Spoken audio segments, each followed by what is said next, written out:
Welcome to Next Gen Tech Talent and Trends. Join us as we explore, with clarity and purpose, the real impact of talent, technology, and artificial intelligence on organizations. We are Silva, and today we invite you to reflect with us on the decisions shaping the present and future of the IT industry. Here, we don't just discuss headhunting, AI, or tech consulting. We discuss what truly drives people, the need to grow, adapt, and lead. This episode is for you if you're ready to take control of your career, lead change, or learn something new. Let's get started. So today's deep dive, it honestly feels like something ripped straight from a spy novel. But this isn't fiction. No, definitely not. This is a very real, very present challenge happening right now in the tech world. We're going to unpack what we're calling the professional Trojan horse. Essentially how foreign operatives are infiltrating tech companies, often posing as, well, totally legitimate employees. Right, hiding in plain sight. Exactly. And the sophistication of these threats, especially in our, super interconnected tech landscape, it's just growing at an alarming rate. It really is. It impacts everyone, from tiny startups all the way up to Fortune 500 giants. It's like this espionage game playing out right in your digital backyard. That's a good way to put it. Right. And it's the chilling reality we absolutely need to talk about today. What we're seeing is this urgent, rapidly emerging threat. Corporate espionage, but evolved. Evolved how? Well, it's profoundly impacting the IT industry, and it has huge global implications. This isn't some, theoretical risk down the road. Right. These are active, tangible attempts to compromise organizations, often for long-term strategic gain. Long-term. Oh, Yeah, boy. the sheer volume, the audacity of these efforts, Yeah. it's escalating. It's moving beyond just traditional cyber attacks. So not just hacking from the outside. Exactly. It's human-driven infiltration, designed to get deep systemic access to sensitive information. It's kind of a new frontier in geopolitical competition. And the battlefield is our company networks, our teams. Pretty much. Yeah. Your network, your talent pool, it's all part of this new landscape. Wow. Okay, so this whole deep dive, for us anyway, it actually kicked off with a very real and frankly quite chilling client encounter. Happened just a few weeks back. I remember this. Yeah, we got this highly confidential meeting request from one of our global IT clients. And this isn't just any client, right? They're a major player. Big time. Providing nearshore, offshore IT services. Just some of the biggest names out there. Fortune 500 companies included. Yeah. So we go into this meeting completely blind. No agenda, no clue what it's about. Which is unusual in itself. Totally. The secrecy around it immediately told us, okay, this is something important, maybe unsettling. You could sort of feel the weight in the virtual room even before anyone spoke. Absolutely. In the meeting, it started normally enough, usual greetings, small talk, but that relaxed vibe just vanished abruptly. Yeah. The atmosphere became, well, the source described it as cold and hard to digest. Oh. Yeah, you could feel the tension, palpable gravity. And then the head of HR for this global American company started speaking. And what did they say? They revealed they'd run into some rare cases in Europe. That was the phrase used. Rare cases? Very vague, very deliberate. Or These cases involved individuals with, again, specific characteristics, another carefully chosen phrase. okay.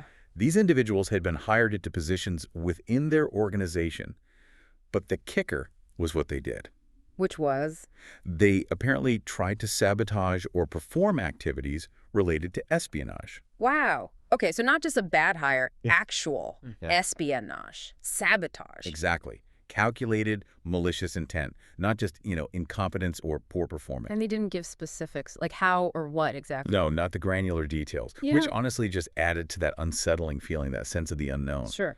But the client made the purpose crystal clear. It was a stark, urgent warning. To you, to your team. To us. Yes. They told us directly, be careful, as they hadn't seen any such cases in Mexico yet. Yeah. Wow. That word just hangs there, doesn't it? It really did. Hung in the air, heavy, like a warning bell ringing in slow motion, a signal, almost a prophecy of what might be coming. So the meeting ended on that ominous note. Pretty much. Yeah. We left feeling like we'd just walked out of some kind of spy thriller. But knowing it was all too real and maybe potentially heading our way. Precisely. And that initial warning, as disturbing as it was, it didn't stay distant for long. It became immediate, visceral. That yet became now. Exactly. The events that followed just a short time later made it devastatingly clear. This threat wasn't just lurking on the horizon for the Mexican market. It was already here, actively manifesting. So these weren't isolated incidents anymore. No, they were the start of a pattern, a discernible pattern directly impacting the talent landscape for countless organizations. Which means for everyone listening, especially if you're in IT or work with IT talent. This threat is not just relevant, it's actively unfolding right in your professional sphere, right now. Okay, so it definitely became real and fast. Just a few weeks after that really unsettling meeting, members of our own team urgently requested another meeting. Right. You can imagine the thoughts racing, that knot in your stomach, what's happening now, why the sudden rush? The alarm bells start ringing again. Immediately. That sense of unease from the first meeting just came flooding back, only amplified. Okay, so let's unpack this. Let's unravel what happened next. The headhunter on the team, they initiated the call, sounded strained. Yeah. Said, "We have something strange." And that's when the first case hit the table. And it was baffling, almost unbelievable in its details. Okay, lay it on us. What was the first strange case? So this first candidate case, it immediately set off a whole cascade of red flags. Why? Because it presented this series of incongruities, things that just didn't quite add up. Like what? Well, first off, the individual is described as not from this continent, which, okay, on its own, maybe not suspicious. Right, global talent pool. Exactly.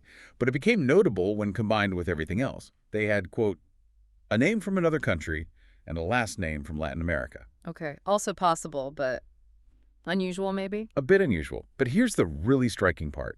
They claimed to have been born in Guadalajara, Mexico. Okay. Yet they were living in the USA. And crucially, spoke only English. No Spanish whatsoever. Born in Guadalajara, but no Spanish. That's definitely a flag. A big one. And then, during the one-on-one video interview, the team observed their physical appearance was, quote, not Latin, but rather one from another country. So another visual discrepancy adding to the pile. Exactly. Each little detail, maybe you could explain it away on its own, but together, they started weaving this tapestry of suspicion. Okay, so you've got this person, story's already a bit shaky, born in Guadalajara, lives in the U.S., no Spanish. What about documents? Did they provide anything? They did. That's where it got even more confusing, or perhaps revealing. They provided their INE. Mexico's national ID card, right? Right, and their CRP. The population registry code. Okay. Now, the IA, on initial inspection, it seemed valid.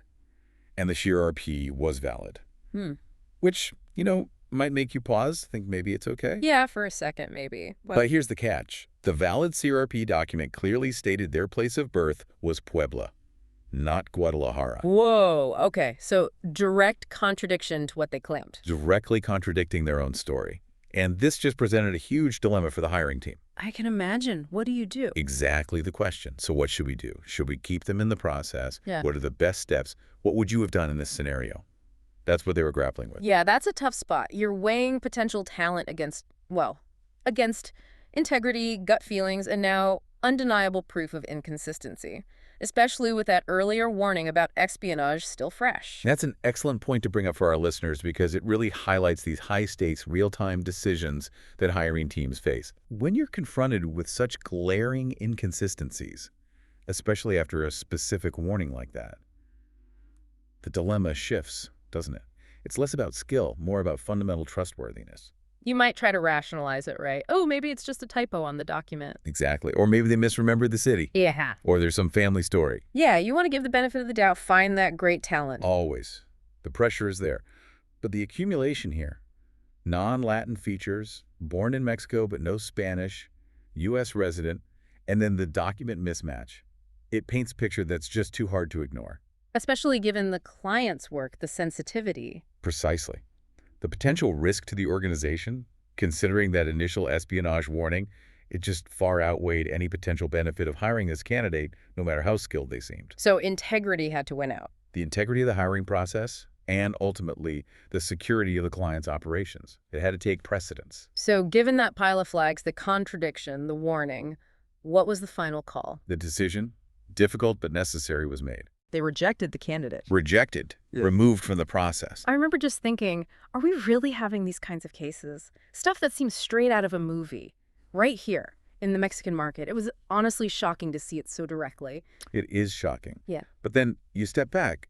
Mexico is one of the top nearshoring markets for the USA. Right. Huge amounts of work flowing through. Exactly. Sensitive data, critical projects, valuable intellectual property. It's all concentrated there. So when you think about it like that, It almost makes these kinds of incidents inevitable. tragically, almost inevitable. As the team said, sooner or later, it was bound to happen. And sadly, they were right. And this wasn't just a one-off. No, that was the scary part. This wasn't isolated. It was the first concrete sign we saw. And then more cases followed immediately. Oh, wow. But a hidden door just swung open to this new, unsettling reality. So what did the next cases look like? Similar. Precisely. This wasn't an anomaly. It was the first confirmed instance of a pattern we quickly started to recognize. It solidified this emerging trend. Okay. Case number 2. Second case involved a candidate with a full Mexican name but no Latin features. Again, that physical observation mirroring the first one. This individual presented an even more elaborate and, frankly, pretty implausible story for why they didn't speak Spanish. Oh, boy, what was it this time? They claimed to have a brain problem that caused him to lose the memory and fluency of the language. A brain problem. Right. And to handle interviews, his wife had to translate for him. Adding another layer of just extreme unusualness. Highly unusual. He also said he lived in the USA and wanted to return to his origins in Mexico. Sound familiar? Very. Same pattern, let me guess. Asked for ID. As soon as the request was made for official identification to verify any of this, Radio silence. poof, communication ceased. Trail went cold. Instantly. Unbelievable. Okay, and there was a third? There was. And the pattern continued. Eerily similar in its key components. How did this one start? Candidate introduced themselves with an almost identical narrative. Hello, I'm from Mexico, but I live in another country and I want to come back to my Mexico. Come back to my Mexico. Okay. And the Spanish issue. Naturally, there was only one issue. Since I was born in Mexico and my parents needed to go to the USA, I don't speak Spanish. You really can't help but notice the echoes, can you? The desire to return, Mexican birth claim, convenient excuse for no Spanish. It's almost like they were working from the same playbook, isn't it? It really feels like it. And let me guess again. Asked for ID. Request ID to verify. And gone. Vanished. No more responses, no further contact. The silence just spoke volumes. Wow. 3 cases. Boom, boom, boom. What's truly fascinating and, deeply concerning there is how these unfolded. Rapid succession, short time frame. It paints a clear picture of a coordinated effort, doesn't it? It really does. They share those striking similarities in the stories. U.S. residents, Mexican birth claim, no Spanish, want to return. And crucially, they all share that same evasive reaction when you ask for proof, when you ask for verifiable ID. Yeah, the instant disappearance. It strongly suggests a common playbook, a specific strategy for infiltration. It's not random.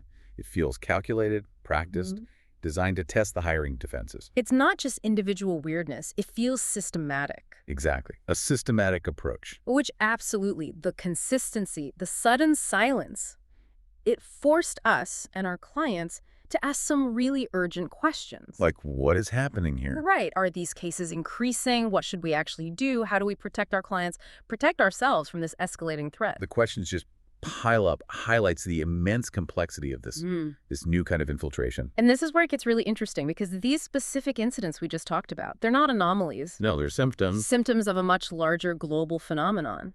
It signals that the whole digital landscape has become this new critical stage for geopolitical competition. What's truly fascinating here, and maybe a bit unsettling, is how that digital landscape has fundamentally transformed. It's become this new frontier for geopolitical competition. Right. We usually think of conflict as, borders, armies, sanctions. Physical stuff. Yeah. Military might. Economic pressure. But now, the battles are increasingly fought over information, technology, IP. Intellectual property. Yeah. It's a huge shift. It means the very networks and systems powering our global economy, cloud services, supply chains, everything, they're now strategic targets. So the IT sector isn't just support anymore. No way. It's a battleground. Every employee, every line of code, potentially a vulnerability or a strategic asset. And it's not just some abstract idea. It's being actively played out by foreign state-sponsored actors. Yes, who are actively targeting American companies. But not with traditional military stuff, not overt aggression. No, it's through the insidious infiltration of their IT departments. Just think about that. They're not sending tanks. They're sending resumes. Exactly. Getting past the front lines, not by force, but by becoming part of the team. working from the inside. It's subtle, it's a long game, and incredibly hard to detect if you're mostly looking for traditional cyber threats, right? Very hard. The goal isn't just a quick hack. It's about getting deep, systemic, often long-term access, leveraging human trust, internal permissions, all to achieve strategic goals. Okay, so what are those strategic goals? What are they after? The objectives are pretty clear, and they're highly damaging. It's kind of a triad of critical goals. Okay. First, steal intellectual property. That could be anything from cutting-edge software, patented designs, secret manufacturing processes, sensitive R&D. Stuff that costs millions, takes years to develop. Exactly. It erases R&D investment, undermines a company's whole competitive edge. Second, they aim to sabotage critical infrastructure, Meaning? disrupting essential services, power grids, financial systems, transportation, communications. Imagine the chaos if core services were strategically knocked offline. Yeah, devastating. And the third goal? The overarching goal: gain strategic advantages for their home nations by grabbing sensitive data, advanced tech. They boost their own economic, tech, military power. It shifts the global balance. So these aren't just random attacks by lone wolves. No, this is part of a bigger picture, a national agenda, orchestrated at the state level. And the tactics they use. You mentioned they're sophisticated. Incredibly so, often blending traditional human intelligence, covert cyber capabilities. So old school spycraft meets new tech. Precisely. We're not talking about some lone hacker in a basement or a simple phishing email. This involves state-level resources, Like what kind of resources? combining deep cover operations, cultivating relationships, manipulating trust, exploiting insider access. That's the human side. Okay. And merging that with cutting-edge cyber tools. Zero-day exploits vulnerabilities nobody knows about yet. Yeah. Custom malware designed to evade detection. Highly sophisticated social engineering. That can trick even savvy users. Right. This blend makes detection incredibly challenging. You're looking for a digital needle in a haystack and a human phantom in the machine, all at once. Okay, so this sounds intense, but maybe still a bit abstract for some listeners. Are there documented cases of this actually happening beyond the ones our client warned us about? Oh, absolutely. It's crucial for everyone listening to grasp that the incidents we've described, unsettling as they aren't fiction. They are well documented and have a significant impact on the real world. Affecting national security, the economy. Exactly. The integrity of entire industries. These aren't hypotheticals. They're historical facts, ongoing threats. They demand serious attention and robust countermeasures. Okay, so give us an example. Bring it home. All right, let's look at a concrete case that really highlights the severity. There was an engineer Okay. who pleaded guilty to stealing thousands of files containing classified infrared sensor blueprints for missile launch detection. Wow. Missile launch detection blueprints. That's incredibly sensitive. Immensely valuable information. These aren't just random company files. This is core tech for national defense, stuff that gives a country a strategic edge. Stealing that isn't just corporate theft, It directly impacts military capabilities, global security balance. The repercussions are just breathtaking. Undermines years of investment, potentially endangers national security. Okay, that's a stark example. Any others? Maybe more recent? Yes, another compelling and more recent case involved a foreign consultant working as a software engineer at a major U.S. tech company. Right here in the U.S. Okay. This person was caught doing two primary malicious things, both pretty brazen. What were they? First, they were secretly founding a foreign AI startup while still employed by the American firm. Using their insider knowledge and access to build a competitor. Effectively, yes. Second, and maybe even more damaging, they were caught uploading hundreds of Google's AI chip designs and infrastructure specifications to his personal accounts. Hundreds of Google's AI chip designs. That's massive intellectual property theft. Huge.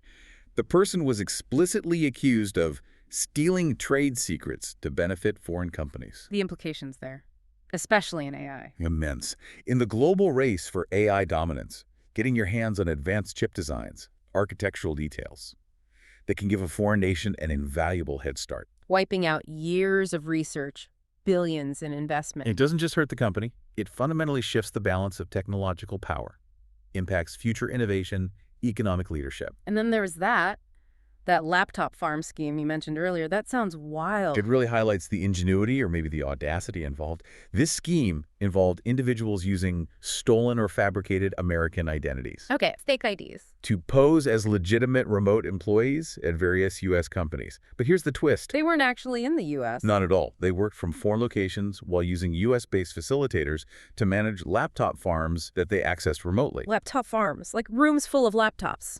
Literally. Facilitators had rooms packed with laptops, each logged into a different U.S. company. The foreign operatives just accessed them remotely. That's incredible. But the truly paradoxical part. Yes, what's deeply unsettling is that these operatives often became high performers, Better than regular employees. working 2 to 3 times more productively than typical employees by operating as teams. Wow. So they're not just getting in, they're excelling, which makes them harder to spot. Much harder. But their real goal wasn't productivity. It was to pose a significant security risk. Some even tried to extort employers or steal assets when discovered. Did they catch them? Thankfully, authorities did manage to seize millions in related assets and arrest the U.S.-based facilitators who were helping funnel money back to these foreign regimes. But it just shows the complexity, right? The layers involved, and how hard it is to tell genuine talent from a malicious plant. Absolutely. And that leads us to maybe the most insidious tactic: long-term operations. Patience as a weapon. Long term, how long are we talking? Consider this chilling case.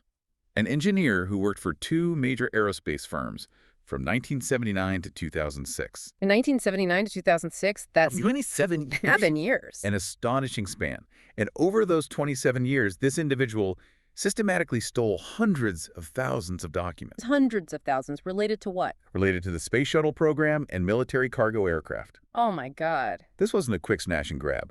It was a decades-long deliberate effort, a continuous flow of sensitive tech, intelligence, strategic plans. For nearly 3 decades, they'd have an unparalleled understanding. Exactly. Tracking advancements, planning. Yeah. The cumulative damage from that kind of prolonged operation, almost incalculable, fundamentally undermining national security technological leadership. So what does this all mean? For us, for the listener, for the organizations we work with? It means we are collectively facing a threat landscape that's not just persistent. It's incredibly adaptable, multifaceted, and capable of inflicting truly profound damage. It's not a one-time thing. It's ongoing. It's evolving. It demands constant vigilance, sophisticated defenses, and a real understanding of both tech and human behavior. The professional Trojan horse. It isn't just knocking at the gates. In many cases, it's already inside, quietly working, adapting, waiting. Okay, so if we connect this to the bigger picture, the impact of this corporate espionage on American companies, it's not just theoretical, right? Not at all. It translates directly into a substantial financial and strategic impact. It actively undermines economic growth, innovation, and national security. How so? Well, when IP is stolen, it stifles innovation. Why invest heavily in R&D if someone can just steal it? It slows down progress. Makes sense. When critical infrastructure gets compromised, it threatens national stability, power grids, financial markets, you name it. Right. And when foreign powers gain strategic advantages this way, it can fundamentally shift global power dynamics. It's way bigger than just one company's bottom line. It affects the entire nation's prosperity, security, global standing. And the actual numbers. The cost. I hear it's staggering. The numbers are truly startling, almost hard to grasp. The FBI estimates that economic espionage alone costs the American economy somewhere between, get this, $200 billion and $1 trillion annually. $1 trillion every year. Up to $1 trillion annually. It's not a typo. Just think about what that means in lost opportunity. Jobs not created, products never launched, research abandoned. It's this enormous, silent drain on national resources, on innovation. It directly hits our ability to lead in critical tech fields, maintain a competitive edge. It's a huge national challenge hiding in plain sight.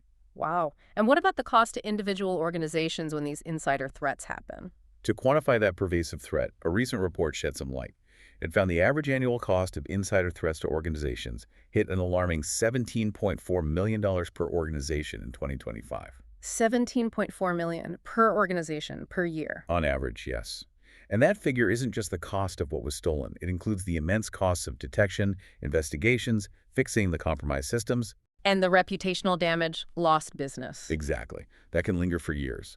And drilling down further, Credential theft incidents, a common tactic, Well, stealing logins. yeah. Those averaged $779,797 per event Almost $800,000 just for one credential theft incident. on average. Yeah. And the sector hit hardest, financial services. Makes sense given the data they handle. Right. They face the highest average costs, over $20 million annually, just to resolve insider incidents.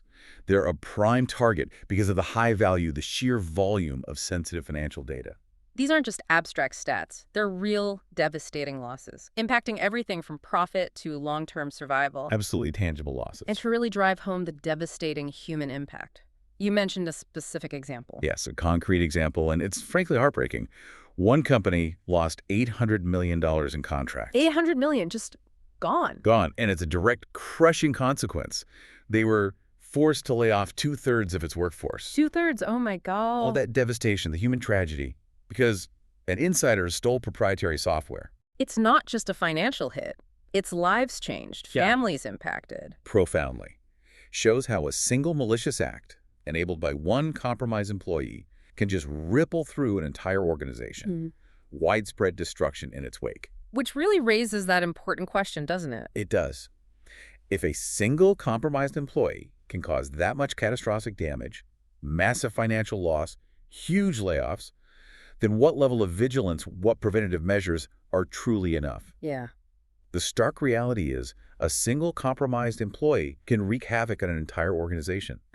It just underscores the critical need for robust defenses that go way beyond just tech solutions. The human element becomes key. Paramount, both as the potential vulnerability and as the most crucial line of defense. We need to build that human firewall just as strong as our technical one. Okay, so it's clear these threats are real, they're pervasive, they're incredibly sophisticated, blurring lines between cybercrime and state-sponsored espionage. Definitely. But the good news, hopefully, is that companies can do something. They can implement measures to mitigate these risks. Yes, absolutely. Effective measures can be implemented. It's about being smart, proactive, comprehensive. And it's crucial, right, to do this without creating, well, an environment of fear or suspicion. That's critical. Vigilance is paramount, but we must avoid fostering an environment of xenophobia. The focus has to be on a robust and comprehensive approach to risk management. Detecting malicious intent, inconsistencies, Yeah. regardless of someone's background. Exactly. Look for actions, verifiable facts, not stereotypes. Don't create distrust based on nationality or origin. So what does that robust approach look like? Where do you start? A critical part is training everyone to recognize behavioral red flags. Okay, subtle shifts in conduct. Subtle, but potentially telling shifts that can signal malicious activity or maybe undue influence. One key indicator. Sudden changes in an individual's financial situation. Like unexplained wealth, living way beyond their means. Exactly. Unexplained wealth or affluence inconsistent with their income could suggest illicit earnings, foreign funding, maybe even a sudden debt that makes them vulnerable to recruitment. Okay, what else? Another flag, often overlooked, employees who are reluctant to take vacation time. Why is that a flag? Because they may fear their absence will reveal unauthorized activities they've been up to. If they're gone, someone else might stumble onto their projects, their digital footprint, uncover what they've been hiding. Ah, okay. So these behavioral cues, especially together, can be early warnings. Powerful early warning signs, yes. Okay, beyond behavior, what about technical signs, things you might see in the systems? Yes, paying close attention to technical red flags is vital. Signs someone is operating outside normal, legitimate boundaries within your systems. Like what kind of signs? Well, abnormal system usage is critical. Hmm. This includes things like accessing company systems outside of normal business hours or from unusual geographic locations. Right, like that developer in Mexico logging in at 3 a.m. from a server in, say, Eastern Europe. Exactly. Huge warning sign. Also, look for attempts to access data for which they lack legitimate job-related authorization. So a software engineer trying to get into HR files or R&D designs from a totally different team. Deeply suspicious. Similarly, downloading unusually large volumes of sensitive data, especially from restricted areas, or trying to circumvent security controls. Like VPNs, firewalls, multi-factor authentication, trying to bypass them. Yes, those are glaring indicators that something is seriously wrong. These technical breadcrumbs, often picked up by good monitoring systems, can be invaluable in catching covert ops before they do irreversible damage. Okay, so behavioral, technical. Right. What about the hiring process itself, since that's often the entry point? Absolutely. The initial entry point, recruitment, is often where the first cracks appear, just like we saw with those cases in Mexico. Yeah. We need to be acutely aware of recruitment-related red flags. Gotcha. Well, as we discussed, the too good to be true job offers you've seen are a classic lure. Unusually high salaries for the role, a rushed process without proper vetting. Okay. What now? Insistence on communicating through unofficial channels, like personal email, insecure messaging apps instead of company platforms. Got it. Requests for sensitive information that isn't required for a legitimate application always raises alarms. A vague work history, maybe inconsistencies in dates, can't provide verifiable references. All concerning. Deeply concerning. And it's worth repeating that paradox we saw with the laptop farms. Some of the most damaging cases involve high-performing individuals. Right, the ones working 2 or 3 times harder. Yeah. It shows a good resume and strong work ethic can sometimes mask a deeper, more malicious purpose. Makes detection even harder, requires that multi-layered vetting. Which is why paying close attention to all these indicators, behavioral technical recruitment, is just so critical. Absolutely critical. They don't necessarily prove anything on their own, but they're our first line of defense. Signals that something's off warrants a closer look. Exactly. It needs multifaceted awareness, from HR to IT security to team managers, even individual colleagues. Everyone becomes part of that human firewall, empowered to spot and report anomalies. So the modern IT landscape, global talent, remote work, it really demands more than just tech defenses. Oh, definitely. It demands a proactive approach to security that extends far beyond firewalls and antivirus software. We can't just rely on perimeter defenses or automated tools anymore, Why not? because sophisticated human adversaries can often bypass them. We need an integrated strategy that combines technical vigilance with a deep understanding of human behavior. Recognizing people are both the strength and the weakness? Precisely. The strongest and weakest links. We need systems and processes that account for that duality. Empower employees to be security aware, not just compliant.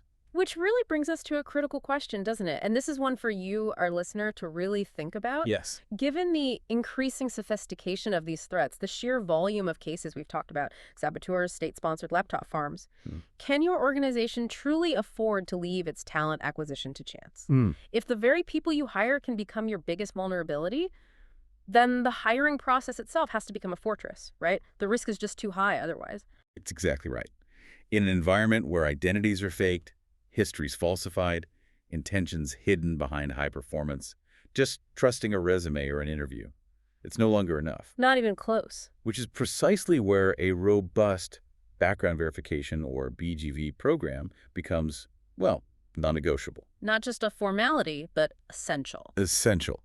A foundational step in securing your organization against this professional Trojan horse.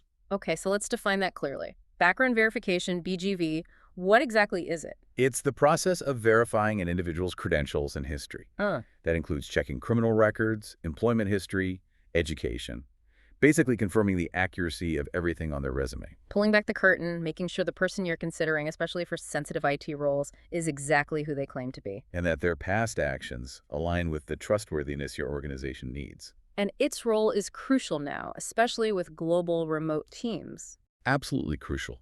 BGV is a crucial step in the hiring process that protects companies from potential risks and fraud while ensuring a safe and secure work environment for all employees. So it's not just protecting company assets or IP? No, it's about safeguarding the entire team from the potential fallout of a malicious insider.